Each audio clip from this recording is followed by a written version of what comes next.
সমস্ত সাধুগুরু বৈষ্ণব এবং গীতাপ্রেমী ভক্তদের চরণে প্রণতি জানিয়ে তাদের চরণধূলির আশীর্বাদ নিয়ে শুরু করছি আজকের গীতাপাঠ।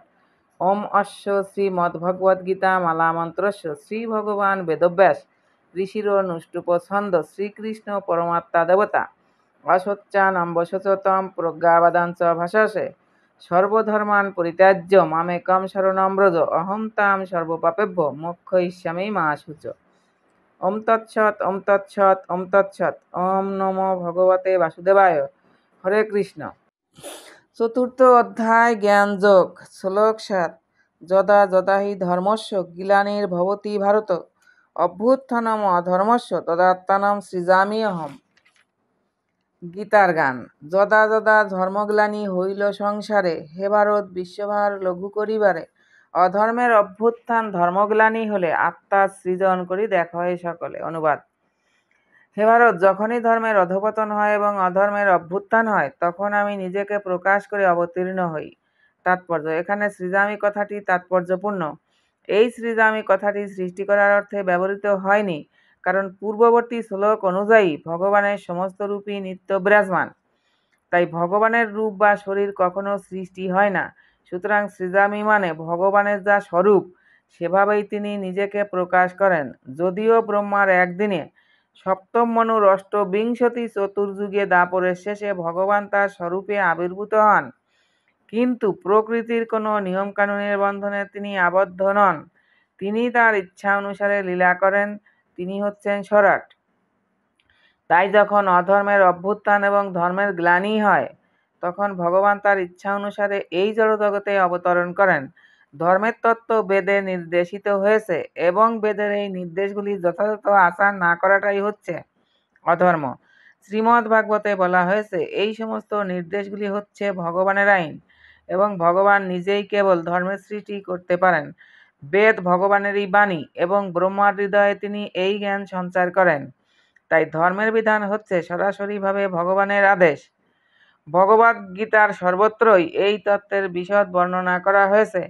ভগবানের নির্দেশে এই তত্ত্বের প্রতিষ্ঠা করাই হচ্ছে বেদের উদ্দেশ্য।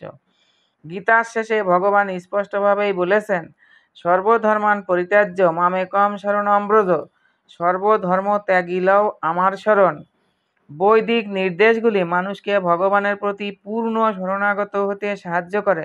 যখনই অসুরেরা অথবা আসুরিক ভাবাপন্ন মানুষেরা তাতে বাধা সৃষ্টি করে তখন ভগবান আবির্ভূত হন। শ্রীমদ্ ভাগবত থেকে আমরা জানতে পারি, যখন জড়বাদে পৃথিবী ছেয়ে গিয়েছিল এবং জড়বাদীরা বেদের নাম করে যথেচ্ছাচার করছিল তখন শ্রীকৃষ্ণের অবতার বুদ্ধদেব অবতরণ করেছিলেন। বেদে কোনো কোনো বিশেষ অবস্থায় পশু বলি দেবার বিধান আছে, কিন্তু আসুরিক ভাবাপন্ন মানুষেরা বৈদিক সিদ্ধান্ত অনুসরণ না করে নিজেদের ইচ্ছামতো পশু বলি দিতে শুরু করে। এই অনাচার দূর করে বেদের অহিংস নীতির প্রতিষ্ঠা করার জন্য ভগবান বুদ্ধ আবির্ভূত হয়েছিলেন। এভাবেই আমরা দেখতে পাই ভগবানের সমস্ত অবতার কোনো বিশেষ উদ্দেশ্য সাধন করবার জন্য এই জড়জগতে অবতরণ করেন এবং শাস্ত্রে তার উল্লেখ থাকে। শাস্ত্রের প্রমাণ না থাকলে কাউকে অবতার বলে গ্রহণ করা উচিত নয়। অনেকে আবার মনে করেন ভগবান কেবল ভারত ভূমিতেই অবতরণ করেন, কিন্তু এই ধারণাটি ভুল। তিনি তার ইচ্ছা অনুসারে যে কোনো জায়গায়, যে কোনো অবস্থায়, যে কোনো রূপে অবতরণ করতে পারেন। প্রত্যেক অবতরণে তিনি ধর্ম সম্বন্ধে ততটুকুই ব্যাখ্যা করেন যতটুকু সেই বিশেষ স্থান ও কালের মানুষেরা হৃদয়ঙ্গম করতে পারে, কিন্তু তার উদ্দেশ্য একই থাকে, ধর্ম সংস্থাপন করা এবং মানুষকে ভগবানমুখী করা। কখনো তিনি স্বয়ং আবির্ভূত হন, কখনো তিনি তার সন্তান অথবা বৃত্তরূপে তার প্রতিনিধিকে প্রেরণ করেন, আবার কখনো তিনি ছদ্মবেশে অবতরণ করেন।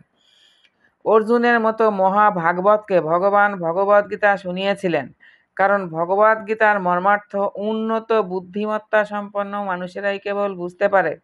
2 আর 2 4 হয়, এই আঙ্কিক তত্ত্ব একটি শিশুর কাছেও সত্য, আবার একজন মহাপণ্ডিত গণিতজ্ঞের কাছেও সত্য, কিন্তু তবুও গণিতের স্তরভেদ আছে। প্রতিটি অবতারে ভগবান একই তত্ত্বজ্ঞান দান করেন, কিন্তু স্থানকাল বিশেষে তাদের উচ্চ নিম্ন মান সম্পন্ন বলে মনে হয়। উচ্চমানের ধর্ম অনুশীলন শুরু হয় বর্ণাশ্রম ধর্ম সমন্বিত সমাজ ব্যবস্থার মাধ্যমে। ভগবানের অবতরণের উদ্দেশ্য হচ্ছে সর্বত্র সকলকে কৃষ্ণ ভাবনায় উদ্বুদ্ধ করা। কেবলমাত্র অবস্থাভেদে সময় সময় এই ভাবনার প্রকাশ ও অপ্রকাশ হয়। শ্লোক ৮ পরিত্রাণায় সাধুনাম বিনাশায় চ দুষ্কৃতাম ধর্ম সংস্থাপনার্থায় সম্ভবামি যুগে যুগে। গীতার গান সাধুদের পরিত্রাণ অসাধুর বিনাশ, যে করে অধর্ম তার করি সর্বনাশ। আর অধর্ম স্থিতি অর্থ করিতে সাধন, যুগে যুগে আসি আমি মানসে বচন।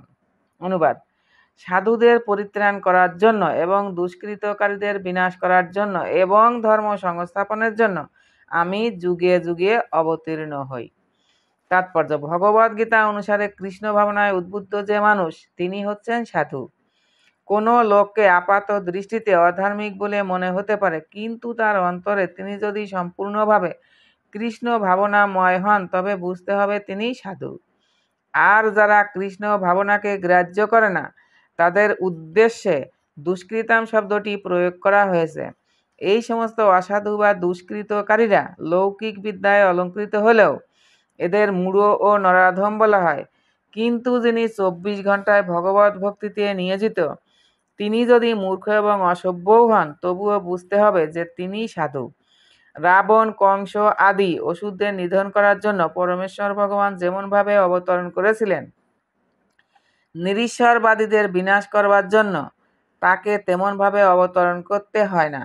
ভগবানের অনেক অনুচর আছেন যারা অনায়াসে অসুরদের সংহার করতে পারেন, কিন্তু ভগবানের অবতরণের উদ্দেশ্য হচ্ছে তার ভক্তদের শান্তি বিধান করা।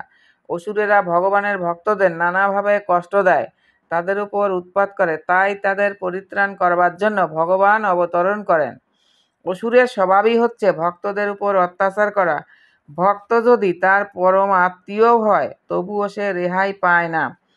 প্রহ্লাদ মহারাজ ছিলেন হিরণ্যকশিপুর সন্তান, কিন্তু তা সত্ত্বেও হিরণ্যকশিপু তাকে নানাভাবে নির্যাতন করে। শ্রীকৃষ্ণের মাতা দেবকী ছিলেন কংসের ভগিনী, কিন্তু তা সত্ত্বেও কংস তাকে এবং তার পতি বসুদেবকে নানাভাবে নির্যাতিত করে, কারণ সে জানতে পেরেছিল যে শ্রীকৃষ্ণ তাদের সন্তানরূপে আবির্ভূত হবেন। এর থেকে বোঝা যায় কংসকে নিধন করাটা শ্রীকৃষ্ণের অবতরণের মুখ্য উদ্দেশ্য ছিল না। মুখ্য উদ্দেশ্য ছিল দেবকীকে উদ্ধার করা। কিন্তু এই দুটি কাজই একসঙ্গে সাধিত হয়েছিল।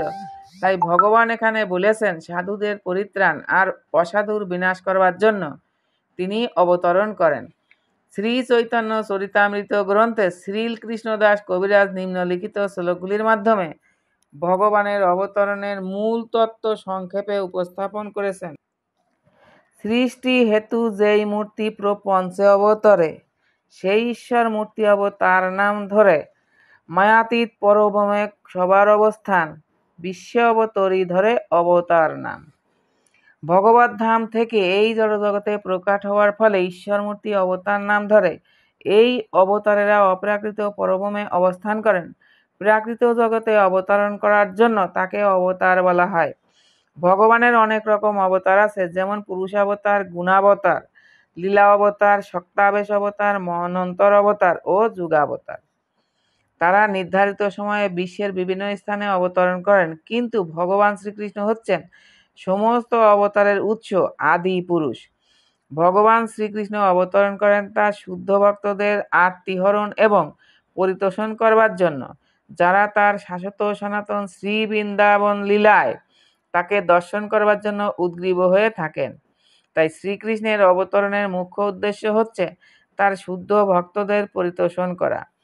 ভগবান এখানে বলেছেন তিনি যুগে যুগে অবতীর্ণ হন, এর থেকে বোঝা যায় তিনি কলিযুগেও অবতরণ করেন। শ্রীমদ্ ভাগবতেও বলা হয়েছে কলিযুগের অবতার গৌরসুন্দর শ্রী চৈতন্য মহাপ্রভু সংকীর্তন যজ্ঞের মাধ্যমে শ্রীকৃষ্ণের আরাধনা করবেন এবং সমগ্র ভারতবর্ষে ভগবত ভক্তি প্রচার করবেন। তিনি ভবিষ্যৎবাণী করে গেছেন, পৃথিবীতে আছে যত নগরাদি গ্রাম, সর্বত্র প্রচার হইবে মোর নাম।